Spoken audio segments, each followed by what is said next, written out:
So hello guys, आज की जो वीडियो है वो होने वाली है इंजन के कूलिंग सिस्टम के एक्सप्लेनेशन के बारे में। आपने अक्सर लोगों को कहते सुना होगा कि इस बाइक में ऑयल कूल इंजन है, उस बाइक में लिक्विड कूल इंजन है, एक्सेट्रा। तो ये एयर कूल्ड, ऑयल कूल्ड और लिक्विड कूल इंजन क्या होते हैं, अगर आपको नहीं मालूम है तो डोंट वरी, इस वीडियो के देखने के बाद आपको इंजन के तीनों कूलिंग सिस्टम्स के बारे में नॉलेज हो जाएगा। तो चलो शुरू करते हैं आज की ये वीडियो, जिसमें मैं आपको समझाने वाला हूँ एयर कूल्ड, ऑयल कूल्ड और liquid cooled engine cooling systems के बारे में। सबसे पहले हम बात करते हैं एयर कूल्ड के बारे में। एयर कूल्ड जो है वो सबसे कॉमन इंजन कूलिंग सिस्टम है और आज के टाइम में इंडिया में जितनी भी 100 सीसी बाइक्स हैं वो सभी एयर कूल्ड हैं, यानी कि उनमें इंजन को ठंडा रखने के लिए हवा मतलब एयर का यूज किया जाता है। एयर कूल्ड सिस्टम को समझना बहुत ही आसान है और इसे बनाने में भी कम कॉस्टिंग आती है, इसलिए हमारे डे टू डे यूज में आने वाली बजट फ्रेंडली मोटरसाइकिल्स में ये लगा होता है और इसके मेंटेनेंस में कोई अलग से खर्चा नहीं करना पड़ता। तो आइए बात करते हैं इसकी वर्किंग के बारे में। जब हमारी बाइक चलती है तो सामने से आने वाली हवा उसके इंजन को ठंडा करती है, जिसे और बेहतर बनाने के लिए इंजन पे फिन्स दिए जाते हैं जो कि हीट को इंजन से थोड़ा दूर लाते हैं और फिर ठंडी हवा से ठंडे हो जाते हैं। तो अब बात करते हैं इसके फेलियर की। इस तरह के कूलिंग सिस्टम में कोई स्पेशल या मैकेनिकल कंपोनेंट्स नहीं लगे होते हैं, इसलिए इसके फेल होना इम्पॉसिबल है। लेकिन इस सिस्टम को अच्छे से काम करने के लिए इंजन पे बने फिन्स के सामने हमें किसी तरह का कोई ऑब्स्टेकल नहीं लगाना चाहिए और इंजन पे बने फिन्स को क्लीन रखना चाहिए। इस तरह के इंजन हमें सभी कम्यूटर सेगमेंट की बाइक्स में देखने को मिलता है। अक्सर देखा जाता है कि लोग अपनी 100 सीसी बाइक के आगे बरसात में कीचड़ से अपने पैरों को बचाने के लिए कोई पुट्ठा या फिर किसी तरह का कोई कार्डबोर्ड का टुकड़ा काट के लगा देते हैं, जो कि एक सही तरीका नहीं है। इस तरह का ऑब्स्टेकल गाड़ी के आगे लगाने से इंजन को मिलने वाली हवा में कमी हो जाएगी और आपका इंजन ओवरहीट होने के चांसेस बढ़ जाएंगे। अगली बार अगर आपके किसी फ्रेंड की गाड़ी में इस तरह का कोई पुट्ठा या कोई ऑब्स्टेकल इंजन के आगे लगा हुआ है तो उसे ये बात जरूर बताना। सेकंड नंबर पे आता है ऑयल कूलिंग सिस्टम। ये एयर कूल और लिक्विड कूल के बीच का सिस्टम है। इसमें एक ऑयल कूलर होता है जिसके अंदर बाइक का इंजन ऑयल फ्लो होता है और ऑयल कूलर के फिन्स के सामने से आने वाली हवा उसे ठंडा कर देती है, जिससे गर्म ऑयल का टेम्परेचर डाउन हो जाता है और वो वापस इंजन में भेज दिया जाता है।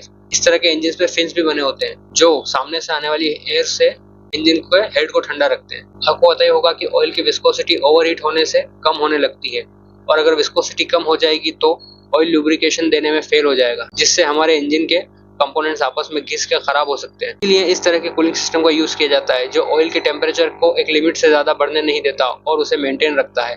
ऑयल कूलिंग सिस्टम में एयर कूल से ज्यादा लेकिन लिक्विड कूल से कम कंपोनेंट्स यूज किए जाते हैं। इसमें इंजन का ऑयल पंप ही ऑयल सप्लाई करता है, इसलिए अलग से पंप नहीं लगाया जाता। ऑयल को ठंडा रखने के लिए ऑयल कूलर दिया जाता है और इंजन से ऑयल को ऑयल कूलर तक आने जाने के लिए ऑयल की पाइप्स का यूज किया जाता है। जब हम बाइक स्टार्ट करते हैं तो ऑयल पंप इंजन ऑयल को ऑयल कूलर की तरफ सप्लाई करता है, जिसके बाद ऑयल कूलर ऑयल फिन्स के अंदर फ्लो होता है और बाइक के चलने से आने वाली हवा से ठंडा होकर वापस इंजन में भेज दिया जाता है और ये प्रोसेस रिपीटेडली चलती रहती है। फेलियर, इसमें फेलियर के चांसेस कम रहते हैं लिक्विड कूलिंग के मुकाबले, क्योंकि इसमें कंपोनेंट्स कम दिए गए हैं। नॉर्मली इसमें ऑयल कूलर की लाइंस लीक होती है या तो एक्सीडेंट की वजह से या टाइमली वेयर एंड टेयर की वजह से इसका ऑयल कूलर लीक हो सकता है, जो कि अगर आप मेंटेन अच्छे से करेंगे तो इसके चांसेस भी ना के बराबर है। अब बात करते हैं थर्ड कूलिंग सिस्टम के बारे में, जो कि हमारा फाइनल और थर्ड कूलिंग सिस्टम है liquid cooling system. Liquid cooling जो कि एक एडवांस्ड कूलिंग सिस्टम है, इसमें बहुत से एक्स्ट्रा कंपोनेंट्स यूज किए जाते हैं जैसे कि water pump, thermostat valve, radiator, coolant reservoir, engine coolant liquid, coolant temperature sensor, coolant hose, engine head cooling gallery और एक अलग से फैन भी लगाया जाता है जो कि हमारे रेडिएटर के पीछे की तरफ लगता है। इन सभी कंपोनेंट्स की कॉस्ट की वजह से लिक्विड कूलिंग वाली बाइक्स की प्राइस हमें ज्यादा देखने को मिलती है, बट ये कूलिंग सिस्टम सबसे अच्छा इफेक्टिव है और इसीलिए ये हाई कंप्रेशन रेशियो वाले इंजन में यूज किया जाता है, जैसे कि केटीएम के इंजन, जावा, ईएसडी एक्सेट्रा के इंजन और सुपर बाइक्स के इंजन। वर्किंग, इस सिस्टम में इंजन के हेड के ऊपर कूलिंग गैलरी बनी होती है जिसमें कूलेंट फ्लो होता है और कूलेंट को फ्लो करवाने का काम वाटर पंप करता है। जब ठंडा कूलेंट हेड के ऊपर बनी कूलिंग गैलरी में से गुजरता है तो उसकी हीट को एब्सॉर्ब कर लेता है और फिर कूलेंट होज के थ्रू